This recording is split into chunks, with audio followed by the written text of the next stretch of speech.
कल्पना संपन्न परिवार की कामकाजी माता पिता की इकलौती बेटी थी। माता पिता की व्यस्तता के कारण कल्पना ने बोलचाल बढ़ाना दादी और आया की गोद में सीखा था।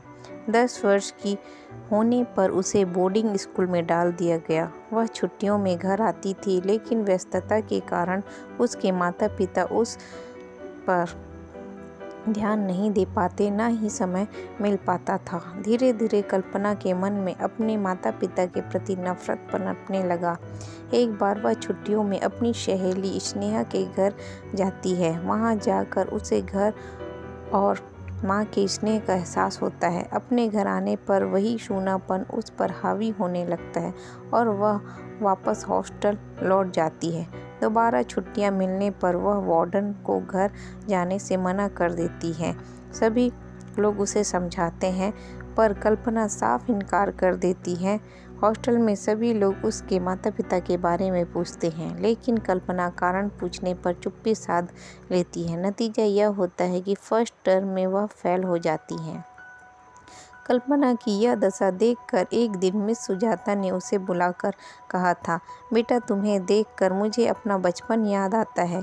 यही अकेलापन, यही सूनापन, मैंने भी सब कुछ भोगा है। अपने माता पिता के मरने के बाद चाचा चाची के ताने, चचेरे भाई बहनों की नफरत सब झेली है मैंने, पर मैं कभी निराश नहीं हुई, बल्कि जितना भी मन में चोटें पड़ती गई, उतनी ही विपरीत परिस्थितियों से लड़ने का साहस मन में पैदा होता गया। जीवन से भागना बेहद आसान है बेटा, लेकिन कुछ सार्थक करना बेहद कठिन। पर तुमने तो आसान राह चुन ली है। न जाने तुमने यह कैसी ग्रंथि पाल ली है कि तुम्हारे माता पिता तुम्हें प्यार नहीं करते। हो सकता है उनकी कुछ मजबूरी रही हो जिसे तुम अभी समझ नहीं पा रही हो। तुम्हारे माता पिता तो हैं, पर जरा उन बच्चों के बारे में सोचो जो अनाथ हैं, बेसहारा हैं, दूसरों की दया पर पल रहे हैं। फिर ऐसा करके तुम किसे कष्ट दे रही हो, अपने माता पिता को या खुद को? जीवन तो तुम्हारा ही बर्बाद होगा। जीवन बहुत बहुमूल्य है बेटा, इसे व्यर्थ ना होने दो। दूसरों की तरह वार्डन का समझाना भी उसे बेहद नागवारा गुजरता था, पर उनकी बात उसके दिमाग में रह रह कर गूंज रही थी। जीवन से भागना बेहद आसान है बेटा, पर कुछ सार्थक करना बेहद कठिन। उसने सोच लिया था कि वह दूसरों के बारे में कुछ नहीं कहेगी और न ही कुछ सोचेगी। जिएगी तो सिर्फ अपने लिए, आखिर जिंदगी उसकी है। सब तरफ से ध्यान हटाकर उसने पढ़ने में मन लगा लिया। पहले जहां वह ऐसे ही पास होती रही थी, अब मेरिट में आने लगी। सभी उसमें परिवर्तन देखकर चकित थे। हायर सेकेंडरी में उसने अपने स्कूल में द्वितीय स्थान प्राप्त किया। इसके बाद आगे की पढ़ाई के लिए दिल्ली चली गई। कंप्यूटर साइंस में बीएससी करने के बाद वहीं से एमएससी करने लगी, पर तब भी वह अपने घर नहीं आई। इस दौरान उसके माता पिता ही मिलने आते रहे, पर वह निर्विकार ही रही। एक बार उसकी माँ ने कहा, बेटा, 1-2 अच्छे लड़के मेरी नज़र में हैं, तू देख कर पसंद कर ले तो हमारी एक बहुत बड़ी जिम्मेदारी पूरी हो जाएगी। किस जिम्मेदारी की बात कर रही हो आप? अब तक आपने कौन सी जिम्मेदारी निभाई है? जब बच्चे को माँ का आंचल चाहिए, तब आपने मुझे क्रेश में डाल दिया। जब एक छोटी बेटी को माँ के प्यार और अपनेपन की ज़रूरत थी, तब हॉस्टल में डाल दिया। यह भी कोई नहीं सोचा कि आपकी मासूम बेटी अपने नन्हे नन्हे हाथों से खाना कैसे खाती होगी, कैसे स्कूल के लिए तैयार होती होगी। आपको मुझसे नहीं, अपने कैरियर से प्यार था। बार बार आप क्यों आकर मेरे दंश को और गहरा कर देती है? मैंने तो मान लिया है कि मेरा कोई नहीं है, आप भी यही मान लीजिए। जहाँ तक विवाह का प्रश्न है, मुझे विवाह के नाम से नफरत है। ऐसे बंधन से क्या लाभ जिसमें 2 इंसान जकड़े तो रहे, पर प्यार का नामो निशान ही ना हो। दैहिक सुख से उत्पन्न संतान के प्रति जिम्मेदारी का एहसास तक ना हो। माँ चली गई थी। उनकी आंखों से निकलते आंसू उसे सुकून दे रहे थे, मानो उस में दिल नाम की चीज़ ही नहीं रह गई थी। तभी तो उन्हें देखते ही न जाने क्यों उसे क्या हो जाता था कि वह जहर उगलने लगती थी। पर यह भी सच है कि उनके जाने के बाद वह घंटों अपने ही अंतर्वच में कैद बैठी रहती थी। एक ऐसे ही क्षण जब वह अपने कमरे में अकेली बैठी थी, तब राहुल ने अंदर आते हुए उससे कहा, अंधेरे में क्यों बैठी हो? कल्पना याद नहीं है प्रोजेक्ट के लिए डाटा कलेक्ट करने जाना है? बस 1 मिनट रुको, ड्रेस चेंज कर लूँ। अंतर्वश से बाहर निकलकर उसने कहा। राहुल उसका क्लासमेट था, पढ़ाई में जब तब उसकी मदद किया करता था। प्रोजेक्ट भी उन्हें एक ही साथ मिला था, अतः साथ साथ आने जाने के कारण उनमें मित्रता हो गई थी। एक दिन वे प्रोजेक्ट करके लौट रहे थे। राहुल को परेशान देखकर उसने परेशानी का कारण पूछा तो राहुल ने कहा, मेरा मकान मालिक घर खाली करने को कह रहा है, समझ में नहीं आता कि क्या करूं, कहाँ जाऊं। 1-2 जगह पता किया तो किराया बहुत मांगते हैं और उतना दे पाने की मेरी हैसियत नहीं है। तुम मेरा रूम शेयर कर लो, हम दोनों साथ पढ़ते हैं, साथ साथ आते जाते हैं, एक जगह रहने से सुविधा हो जाएगी। पर क्या, मैं किसी की परवाह नहीं करती, जो मुझे अच्छा लगता है वही करती हूँ। दूसरे दिन ही राहुल शिफ्ट हो गया था। उसकी मित्र बीना ने उसके इस फैसले का विरोध करते हुए उसे चेतावनी भी दी थी कि वह उसका यही कहना था कि उसे किसी की परवाह नहीं, उसकी ज़िंदगी है, जैसे चाहे जिए, किसी को कुछ भी कहने का अधिकार नहीं है। बीना ने यह सब कुछ कल्पना की माँ को बता दिया तो वह उसे समझाने आई, फिर भी वह अपनी जिद पर अड़ी रही तो माँ ने पैसा न भेजने का निर्णय सुना दिया। इस पर उसने भी क्रोध में कह दिया, आज तक आपने दिया ही क्या है, सिर्फ पैसा ही ना, अगर आप वह भी नहीं देना चाहती तो मत दीजिए, मुझे उसकी कोई परवाह नहीं है। माँ रोते हुए और पापा क्रोधित होकर चले गए थे।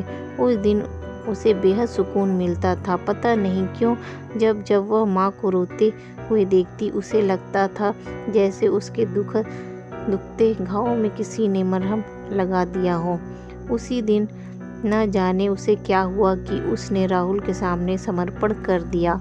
राहुल ने आनाकानी भी की तो वह बोली, जब मुझे कोई परेशानी नहीं है तो तुम्हें क्यों है? मैं विवाह के लिए तो नहीं कह रही हूँ, हम जब चाहेंगे अलग हो जाएंगे। पढ़ाई पूरी होते ही उनकी नौकरी लग गई, किंतु एक ही शहर में होने के कारण उनका संबंध कायम रहा। पूरी सावधानी बरतने के बावजूद एक दिन कल्पना को लगा जैसे उसके शरीर में कुछ ऐसा हो रहा है जो वह पहली बार महसूस कर रही है। वह राहुल को इस बारे में बताना चाहती थी कि उसने कहा, कल्पना, माँ पिताजी विवाह के लिए जोर डाल रहे हैं, अब मुझे दूसरा घर ढूंढना होगा। राहुल की बात सुनकर कल्पना चौंक गई और बोली, तुम ऐसा कैसे कर सकते हो और मुझे ऐसी हालात में छोड़कर तुम कैसे जा सकते हो? कैसी हालात? राहुल बोला, मैं तुम्हारे बच्चे की माँ बनने वाली हूँ, यह तुम्हारी प्रॉब्लम है, इसमें मैं क्या कर सकता हूँ? सहयोगी तो तुम भी हो ना, वह तो तुम्हारी वजह से, तुम्ही ने कहा था कि जब मुझे ऐतराज़ नहीं तो तुम्हें क्यों है, अब तुम भुगतो।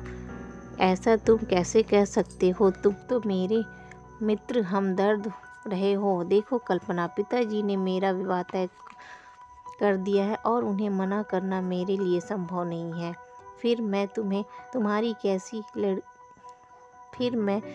तुम्हारी जैसी लड़की के साथ संबंध कैसे बना सकता हूँ जो विवाह जैसी संस्था में विश्वास ही न करती हो और विवाह से पहले ही अपना शरीर किसी को देने में उसे कुछ आपत्तिजनक नहीं लगता हो। परंपराओं की दुहाई मत दो राहुल, तुम भी विवाह से पहले संबंध बना चुके हो। क्या तुम उस लड़की के साथ अन्याय नहीं करोगे जिसके साथ तुम विवाह कर रहे हो? मेरी बात और है, मैं पुरुष हूँ, फिर तुम्हारे पास प्रमाण क्या है? प्रमाण की बात सुनते ही कल्पना गुस्से से थरथराती हुई राहुल को मारने के लिए झपटी। वह तेजी से हटा तो सामने रखी टेबल से कल्पना टकराई और जमीन पर गिर गई। असहनीय दर्द से पेट पकड़कर वहीं बैठ गई। राहुल ने उसे उठाना चाहा तो उसने चिल्लाकर कहा, मुझे छूना मत, तुमने मुझे धोखा दिया है। तुम मेरी जिंदगी में न कभी थे, न हो और न ही रहोगे। चले जाओ मेरे घर से। राहुल अपना सामान समेट कर चला गया। पूरी रात वह रोती रही। पेट दर्द सहा नहीं गया तो उठकर उसने पेन किलर खा लिया। कल्पना को बार बार यही लगता था कि क्यों उसे किसी का प्यार और विश्वास नहीं मिलता। पहले माता पिता और अब राहुल। खैर, सुबह तक पेट दर्द तो ठीक हो गया था पर मन अभी भी ठीक नहीं हुआ था। क्या करे? इस बीच बच्चे का माना कि यह बच्चा उसकी ज़िंदगी में ज़बरदस्ती आ गया है, पर है तो उसका अपना अंश ही ना। वह अकेली कैसे इस बच्चे की परवरिश कर पाएगी? क्या अपने बच्चे को वह प्यार दुलार और अपनात्व दे पाएगी जिसके लिए वह अपने माता पिता को दोष देती रही थी? मन में अजीब सी कसमकस चल रही थी। अपने कैरियर के लिए जहां वह बच्चे का बलिदान देना चाहती थी, वही उसके प्रति स्नेह भी जागने लगा था। वह जानती थी कि बिना विवाह के माँ बनना समाज सह नहीं पाएगा। उसके माता पिता सुनेंगे तो जीते जी मर जाएंगे। आज न जाने क्यों माँ के शब्द उसके कानों में गूंज रहे थे, जो उन्होंने उसे राहुल के साथ रहते देखकर कहे थे। बेटा, माना कि मैं तुम्हें उतना प्यार दुलार नहीं दे पाई जिसकी तुम आकांक्षी थी। मैं अपराधी हूँ तेरी, पर मेरे किए की सजा तू खुद को ना दे। आज भी हमारा समाज विवाह पूर्व संबंधों को मान्यता नहीं देता है। ऐसे संबंध अवैध ही कहलाएंगे। उस समय तो वह सिर्फ वही करना चाहती थी जिससे उसके माता पिता को चोट पहुँचे। राहुल जिस पर उसने विश्वास किया उससे ऐसी उम्मीद नहीं थी। बार बार राहुल के शब्द उसके दिलो दिमाग में गूंजकर उसका अस्तित्व को नकारने लगते कि मैं तुम्हारी जैसी लड़की के साथ संबंध कैसे बना सकता हूँ जो विवाह जैसी संस्था में विश्वास ही न करती हो। कभी मन करता है कि आत्महत्या कर ले, पर तभी मन उसे धिक्कारने लगता।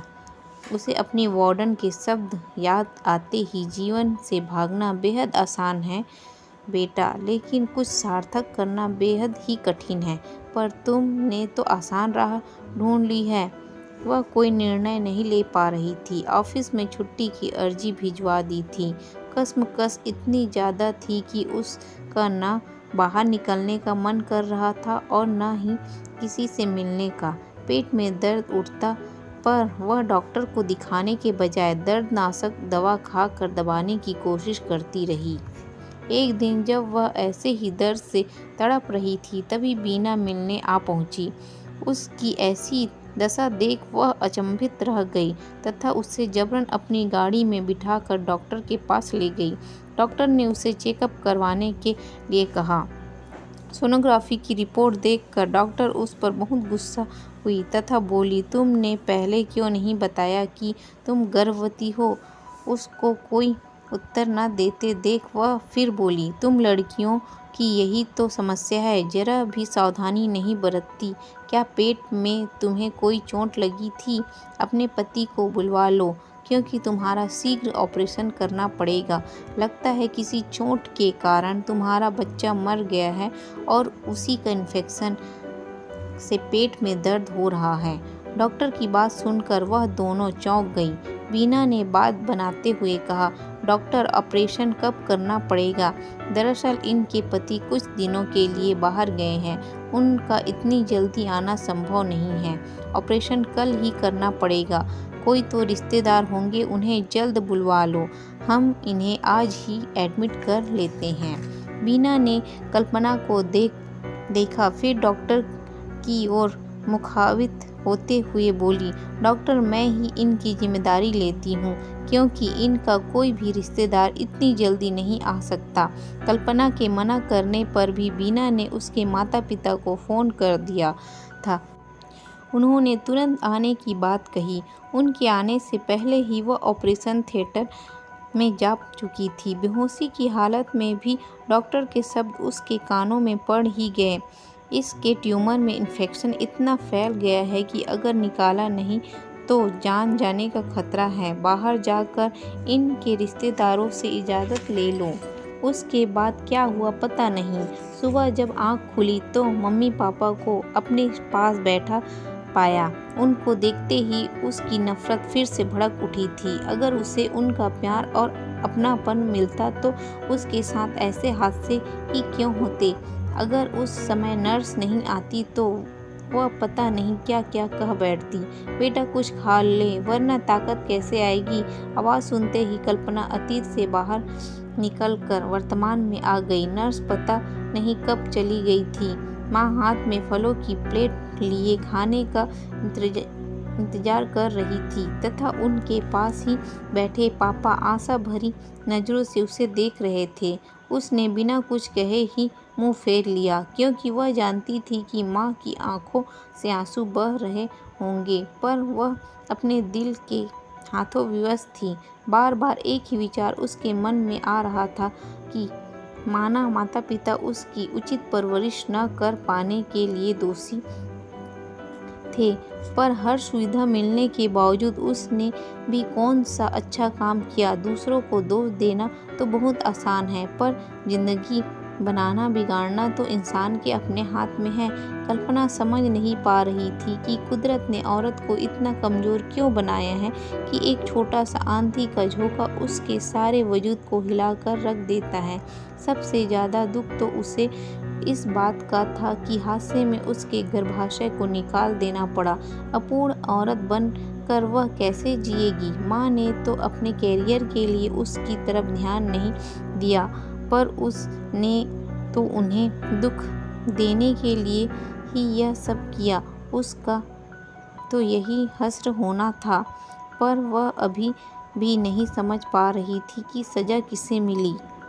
कहानी के अंत में मैं यही कहना चाहती हूँ कि सभी पेरेंट्स अपने अपने बच्चों के ऊपर विशेष ध्यान दें, उनको उतना ही समय दें जितना वो अपने काम को भी देते हैं।